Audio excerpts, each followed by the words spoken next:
Então, voltando aqui para o nosso boneco, né, para a nossa imagem, temos aqui então a curva, né, imaginando aí o trem, por exemplo, a variável S, comprimento de arco, na direção em que ela aumenta.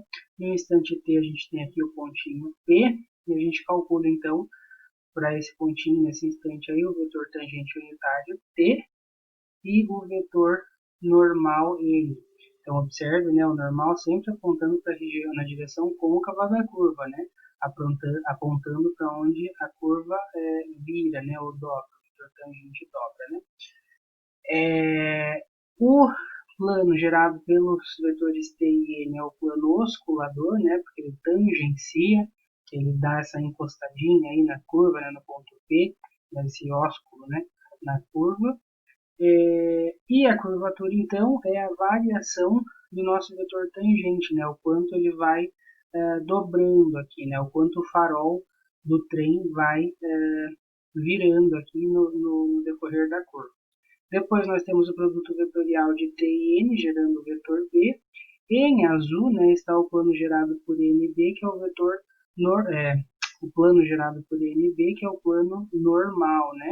Aí o dBds, ele é um múltiplo do nosso vetor normal e a torção, então, vai medir aí basicamente o quanto o nosso vetor binormal varia, né, no decorrer aí do S, né?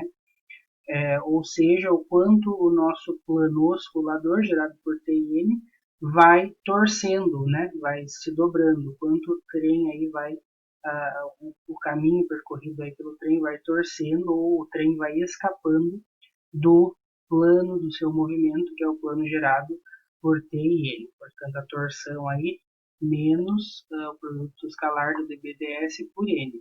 E aí o nosso triedro, né, de Frenet-Serré vai viajando com a partícula, né, no decorrer do movimento e vai caracterizando aí todo o movimento da partícula na curva.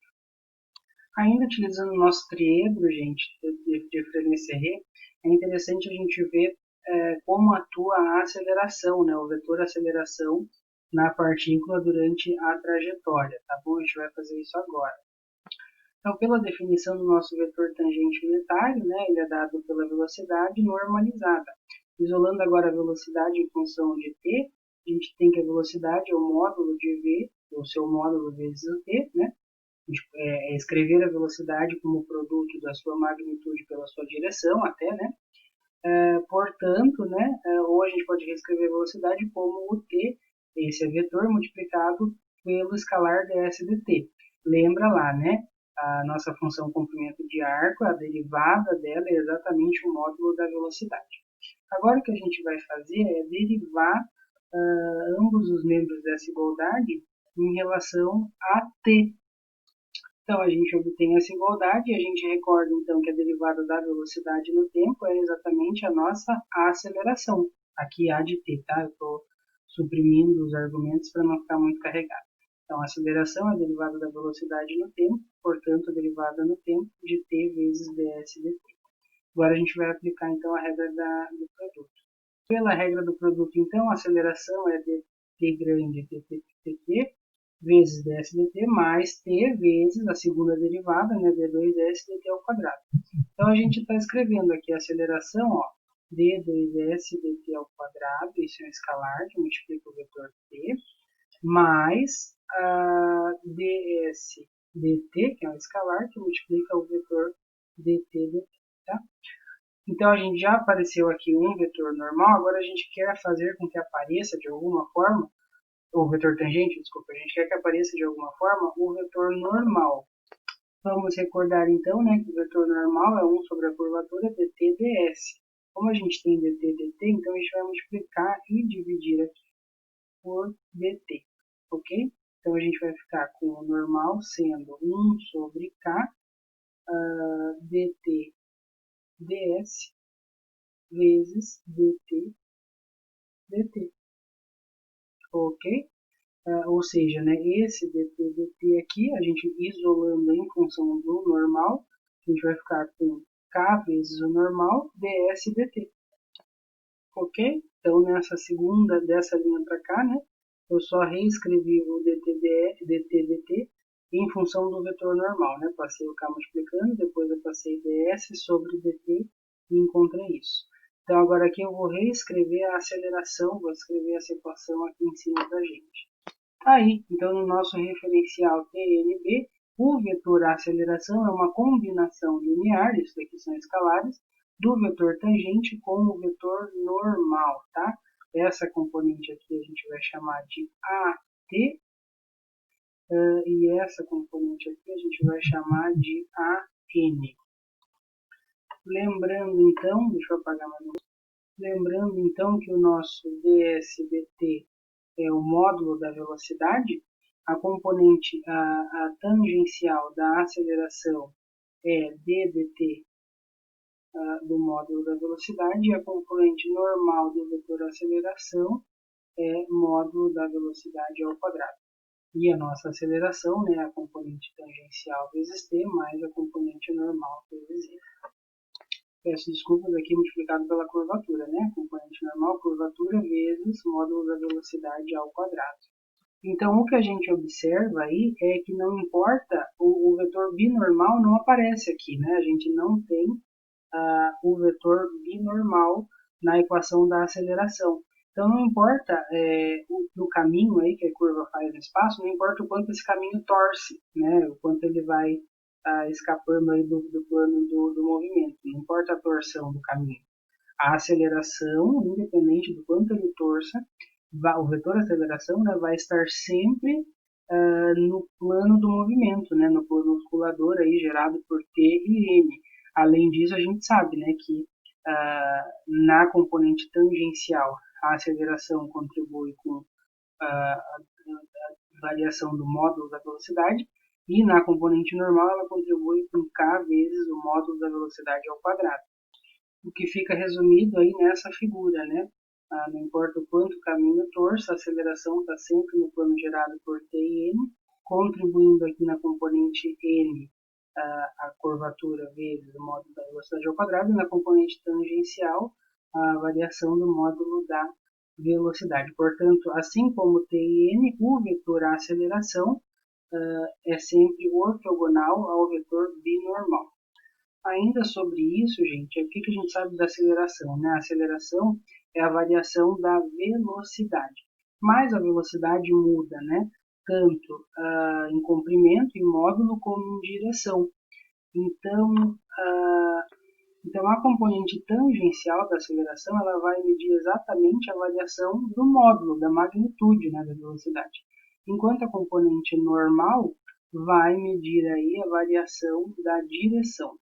Se a gente volta aqui também nesse slide, gente, e considera, por exemplo, que o corpo está num movimento circular com velocidade contínua, né, com módulo velocidade constante, com módulo da velocidade constante, a variação aqui do módulo da velocidade, ou seja, a componente tangencial, se esse módulo for constante, é zero.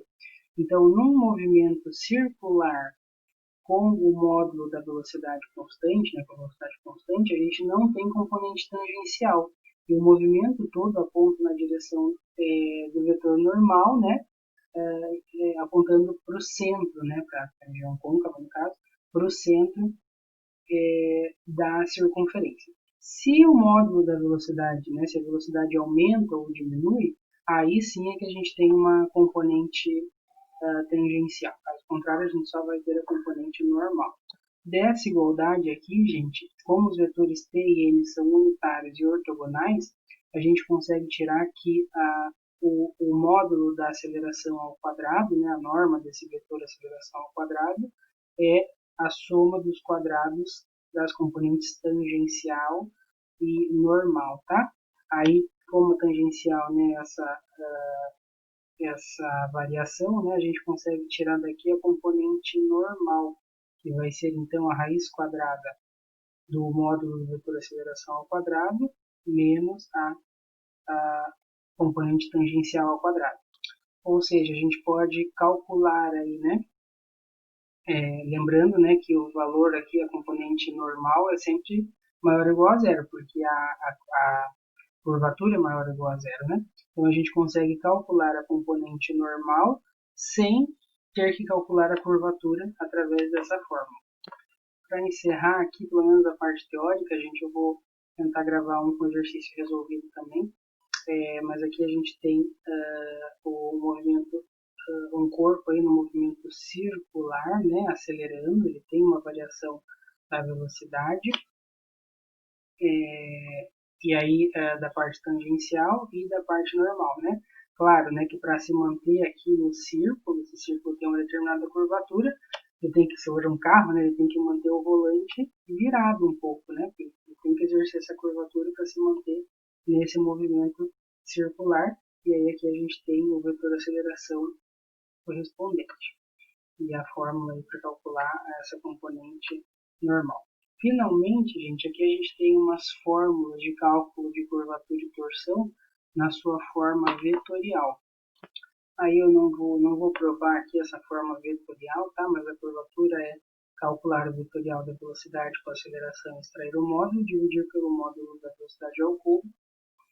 E a torção, né, é construir aqui, né, dadas as componentes x, y e z do vetor posição, né, basta a gente calcular a primeira, a segunda e a terceira derivada das componentes, montar esse determinante e dividir aí pelo módulo do vetorial ao quadrado.